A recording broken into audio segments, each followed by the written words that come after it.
Hi, this is Tony, and we're back on the bench. And we're back in a new year, 2023, with a bunch of real projects that we're going to get up on the bench to start working on.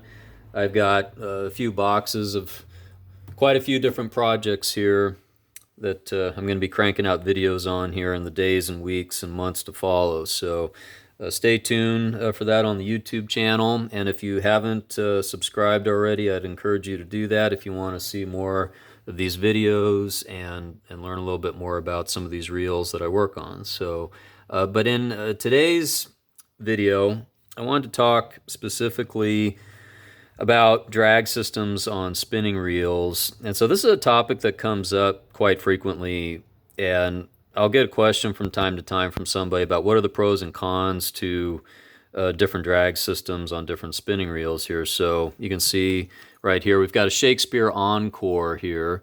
It's a rarely large reel, I'd say, and it's it's a single ball bearing reel. This is what we call a combo reel. This came off of an ugly stick that I got from a guy actually on Craigslist for relatively cheap for both the rod and the reel. But as you can see, the reel is kind of banged up, but it's, it gets the job done. I am going to be doing a separate video on this and doing a service on this reel. But the drag system on this, it's got a top drag system up here, okay? Now, if you look down here, we've got this brand new, beautiful Abu Garcia 759 BW Cardinal series here, and this has a rear drag system. So, the question is, what are the pros and cons to top versus rear drag? Well, it's pretty simple. If you got a top drag system, chances are you're going to have larger washers in here than you will in a rear drag system.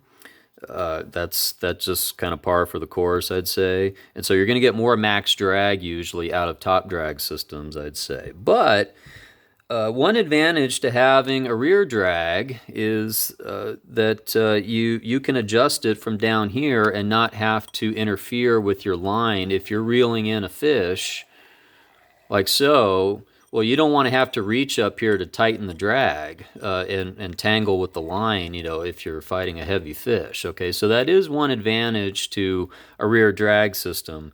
Obviously, a disadvantage would be that you've got a smaller drag stack in here, and so you're going to have a lot less max drag power, with that. So there was a time during, I'd say, mostly throughout the 80s and definitely in the 90s, where rear drag systems were pretty popular. You would buy a spinning reel, pretty much anywhere, and you would see this a lot. With a lot of Garcias, Eagle Claws.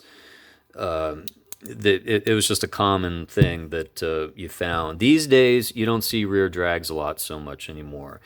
Another disadvantage to a rear drag stack is that a lot of the oil and grease that is put into these reels ends up oozing down into the drag stack eventually.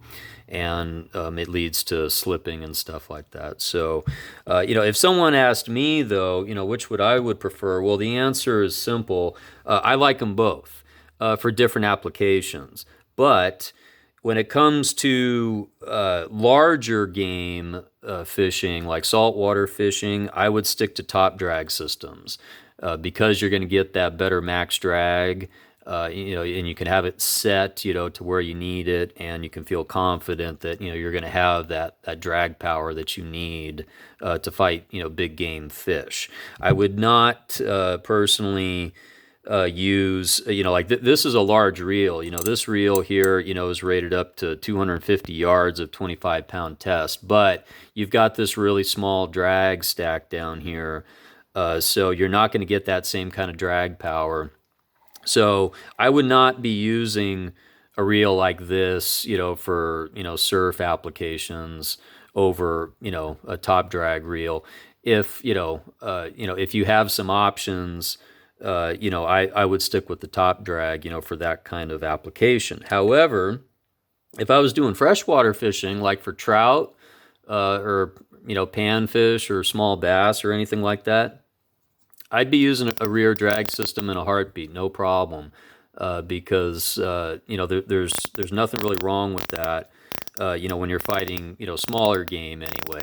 And when I say bass, I'm talking smaller bass. I'm not talking trophy size bass per se. But if you're just going to a pond or a smaller lake or something like that, a reel like this, do just fine for a lot of that kind of fishing, for trout fishing and whatnot. And so, yes, I like using rear drag systems, in freshwater, but not so much saltwater. I would stick with the top drag systems. And then, top drag, nothing wrong with using a top drag reel for freshwater fishing. This is a smaller top drag system here. And this is typically how a lot of reels come now, is with top drags. You don't see a lot of the rear drags anymore on modern day reels, okay? But that was just a quick tutorial on that topic of drag systems on spinning reels. So hope you've enjoyed that. Thanks again for watching. This is Tony with Back on the Bench. If you like this video, please do give it a thumbs up. If you'd like to see more, please do subscribe. Make sure you hit the notification button, and we'll be seeing you again shortly with more videos on a bunch more reels yet to come. We'll see you next time.